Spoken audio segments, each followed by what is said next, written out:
क्या आप जानते हैं कि छुहारा कैसे बनता है और आखिर छुहारा को बनाने के लिए कौन कौन सी चीजों का ध्यान रखना होता है और आखिर इन छुहारा की खेती करके लोग कैसे कमा रहे हैं करोड़ों रुपए। जानकारी के लिए बता दें कि छुहारा को खजूर से ही बनाया जाता है। इस प्रोसेस में सबसे पहले खजूर को उगाने के लिए इनके बीजों का इस्तेमाल किया जाता है। इस बीज को मिट्टी से भरे पोट्स में डाला जाता है। इसके बाद इन बीजों के ऊपर थोड़ी मिट्टी और डाल दी जाती है। अब इस मिट्टी को जमाने के लिए पानी को स्प्रे किया जाता है। इसके बाद इन पोट्स में इतना पानी डाला जाता है ताकि ये मिट्टी अच्छी तरह से भीग जाए। पानी देने के 30 दिनों के बाद खजूर के पौधे तैयार हो जाते हैं। ठीक इसी तरह खजूर के कई सारे पौधे तैयार किए जाते हैं। जब ये पौधे प्लांटेशन के लिए रेडी हो जाते हैं तब इन पौधों को फार्मिंग के लिए जमीन में लगा दिया जाता है और देखते ही देखते ये पौधे 1 से 2 सालों में फल देने लायक पेड़ बन जाते हैं। इन्हीं पेड़ों पर कुछ दिन बाद सैकड़ों टन खजूर लगने वाले। लेकिन अगर हम ऐसे ही पेड़ को छोड़ दे और खजूर लगने का इंतजार करते रहे तो खजूर कभी नहीं आने वाले।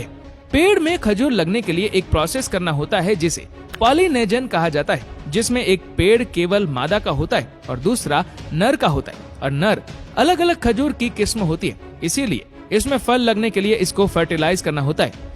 जब मादा यानी फीमेल खजूर के पेड़ में फूल आ जाते हैं तो नर यानी मेल खजूर के पेड़ों से पॉलन को निकाला जाता है और उसे इन फूल के बीच में डालकर अच्छी तरह से बांध दिया जाता है।